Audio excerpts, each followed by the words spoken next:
അപ്പോൾ നമ്മളെ ഇന്നത്തെ വീഡിയോയിലേക്ക് എൻ്റെ എല്ലാ കൂട്ടുകാർക്കും സ്വാഗതം. അപ്പോൾ ഇന്നത്തെ നമ്മൾ ഐറ്റം എന്ന് പറഞ്ഞാൽ റവ കൊണ്ട് നല്ല മുരിഞ്ഞ വട ഉണ്ടാക്കിയെടുക്കാം കേട്ടോ.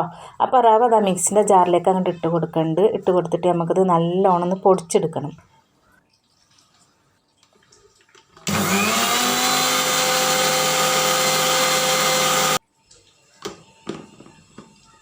അപ്പോൾ റവ നല്ലോണം പൊടിച്ചെടുത്തിട്ട് ഞാൻ പിന്നെ അതൊരു ബൗളിലേക്ക് അങ്ങോട്ട് ഇട്ട് കൊടുത്തിട്ടുണ്ട്.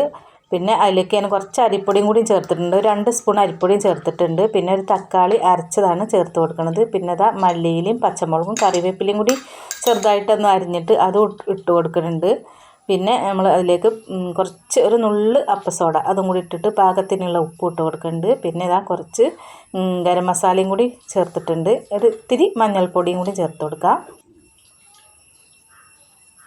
അങ്ങനെ എല്ലാം കൂടി ചേർത്ത് കൊടുത്തിട്ട് നന്നായിട്ടൊന്ന് കുഴച്ചെടുക്കുക കേട്ടോ. നല്ലപോലെ ഒന്ന് കുഴച്ചെടുക്കുക. അപ്പോൾ തക്കാളി നമ്മൾ ചേർത്ത് കൊടുത്തത് ഈ ഒരു റവക്കൊരു ചെറുതായിട്ടൊരു പുളിപ്പുണ്ടാകുമ്പോൾ നല്ലൊരു ടേസ്റ്റാണ് കേട്ടോ. പിന്നെ ഇതിൽ ഞാൻ കുറച്ച് ചിക്കൻ മസാലയും കൂടി ചേർത്തിട്ടുണ്ട് കേട്ടോ. ഒരു സ്പൂണൊക്കെ ചിക്കൻ മസാലയും കൂടി ഇതിലേക്ക് ചേർത്തിട്ടാണിത് നല്ലോണം ഇത് കുഴച്ചെടുക്കുന്നത്. പിന്നെ പാകത്തിനുള്ള വെള്ളം ഒഴിച്ച് കാണി നമുക്ക് മാവൊക്കെ ഒന്ന് റെഡിയാക്കി എടുക്കാം. അപ്പോൾ റവയാകുമ്പോൾ അത്യാവശ്യം വെള്ളം ഒഴിച്ച് കൊടുക്കണം. റവ നമ്മൾ വെള്ളം ഒഴിച്ച് കൊടുക്കുന്നിടത്തോളം അങ്ങനെ കട്ടിയായിട്ട് വരും കേട്ടോ. അപ്പോൾ അതാ ഇതുപോലെ അങ്ങോട്ട് ആക്കിയെടുത്തിട്ടുണ്ട്.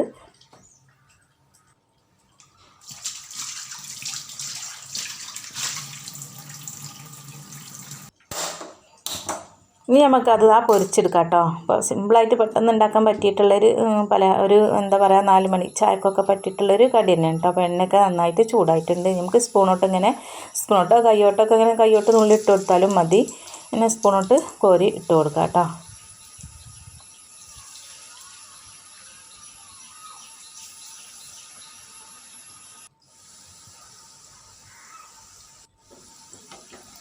അങ്ങനെ നമുക്ക് തിരിച്ചും മറിച്ചൊക്കെ ഒന്ന് ഇളക്കി കൊടുത്തിട്ട് നമ്മൾ മുരിഞ്ഞ വട അങ്ങോട്ട് റെഡിയാക്കി എടുക്കുക.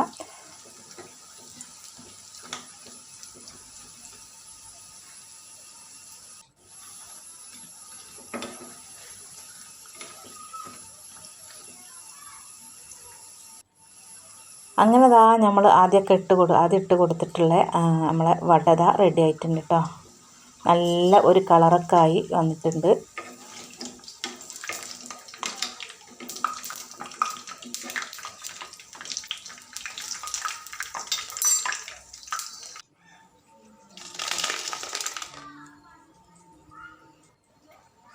ഇനി നമുക്ക് ബാക്കിയുള്ളതും കൂടി അതേപോലെ തന്നെ അങ്ങോട്ട് പൊരിച്ചെടുക്കാം. അപ്പോൾ വേഗം ഉണ്ടാക്കിയെടുക്കാൻ പറ്റും കേട്ടോ. നമ്മൾ കുറേ സമയം മാവ് ഉണ്ടാക്കി ഇങ്ങനെ കുറേ സമയം റെസ്റ്റ് ചെയ്യാൻ ഒന്നും വേണ്ട കേട്ടോ. പെട്ടെന്ന് തന്നെ നമുക്ക് ഉണ്ടാക്കിയെടുക്കാം. അപ്പക്കപ്പളേ ഉണ്ടാക്കിയെടുക്കുക എന്ന് പറഞ്ഞ പോലെ തന്നെ വേഗത്തിൽ ഉണ്ടാക്കിയെടുക്കാം കേട്ടോ.